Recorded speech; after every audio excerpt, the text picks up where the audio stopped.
కరీంనగర్ పట్టణంలోని లక్ష్మీనగర్లో తెల్లవారుజామునే కాల్పుల కలకలం రేగింది. ఉదయాన్నే బల్వీందర్ సింగ్ అనే వ్యక్తి పోలీసుల కాల్పులో ప్రాణాలు కోల్పోయాడు.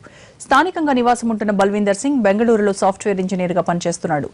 ఏడాదికి 18 లక్షల వేతనం పొందుతున్న బల్వీందర్ సింగ్ ఈ మధ్యకాలంలో సివిల్స్ రాశాడు. అయితే సివిల్స్ లో ర్యాంక్ రాలేదన్న కారణంతో గత కొంతకాలంగా డిప్రెషన్లోకి వెళ్లాడు. ఒక్కసారిగా పిచ్చిపట్టినట్టు ప్రవర్తించిన అతడు ఈ రోజు ఉన్నట్టుండి తల్లిదండ్రులతో పాటు కాలనీవాసులపై తన దగ్గరున్న తల్వార్లతో దాడి చేశాడు. అడ్డొచ్చిన వారిపై కత్తితో పొడిచాడు. వెంటనే విషయం తెలుసుకున్న పోలీసులు సంఘటనా స్థలానికి చేరుకుని అతన్ని అదుపులోకి తీసుకునే ప్రయత్నం చేయగా వారిపై కూడా తల్వార్తో దాడికి దిగాడు బల్వీందర్ సింగ్. దీంతో పోలీసులు కాల్పులు జరిపి నిందితుడిని అదుపులోకి తీసుకున్నారు. తీవ్రంగా గాయపడ్డ అతన్ని ఆసుపత్రికి తరలించి చికిత్స అందిస్తుండగానే ప్రాణాలు కోల్పోయాడు. బల్వీందర్ దాడిలో అతని తల్లిదండ్రులతో పాటు 20 మంది స్థానికులు తీవ్రంగా గాయపడ్డారు. వేకువజామునే జరిగిన ఈ ఘటనతో స్థానికులు ఉలిక్కిపడ్డారు. తమపైనే దాడికి దిగడంతో అతనిపై కాల్పులు జరపాల్సి వచ్చిందంటున్నారు పోలీసులు.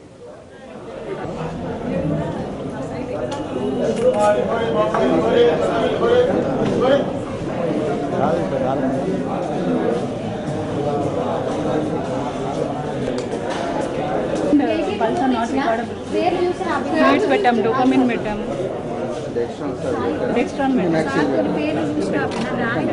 చిక్కులు అతను ఇట్లా తల్వార్ పట్టుకొని లక్ష్మీనార్ ఏరియాలో తిరుగుతాడు.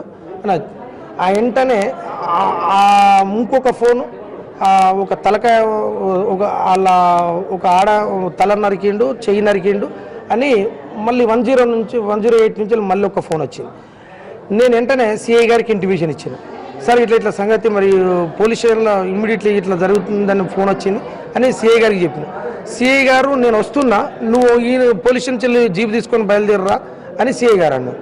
ఇక మేము సిఐ గారు తొందరగానే అందిండు. నేను కూడా తొందరగానే కమాన్ వద్దకు పోయాక అక్కడ 200 మందిలో వాడు అతను చిక్కులతను ఒక తల్వార్ పట్టుకొని వస్తుండు. ఎటు పోలీస్ స్టేషన్ వైపు వస్తుండు. పోలీస్ స్టేషన్ వైపు వచ్చేసరికి నన్ను చూసిండు, నా డ్రెస్ మీద ఉన్న చూసిండు, తల్వార్తో ఒక దెబ్బ వేసిండు. కట్గాని నేను ఇట్లా తప్పించుకొని ఇట్లా చేయబెట్టిన. నేను కింద పడిపోయినా, మొత్తం కింద పడిపోయినా. మళ్ళీ తల్వార్ అందుకొని మళ్ళీ నా వైపున కింద పడితే దాన్ని గుంజుకొని మళ్ళీ కొట్టడానికి ప్రయత్నించాడు. వెంటనే సిఐ గారు మేలుకొని షూట్ చేయడం జరిగింది. వాళ్ళ మీద కూడా అటాక్ చేశారు. సైడ్ మిర్రర్ ఇంకొక కానిస్టేబుల్కు అలీ అనే కానిస్టేబుల్కు చెయ్యి నరికింది. అటాక్ చేసింది అతని పేరు బల్వీందర్ సింగ్ అని తెలిసింది. ఫైరింగ్ జరిగింది. జరగకుంటే చచ్చిపోయేటోళ్ళం మేము. ఒకవేళ జరగకపోతే చనిపోయేటోళ్ళం.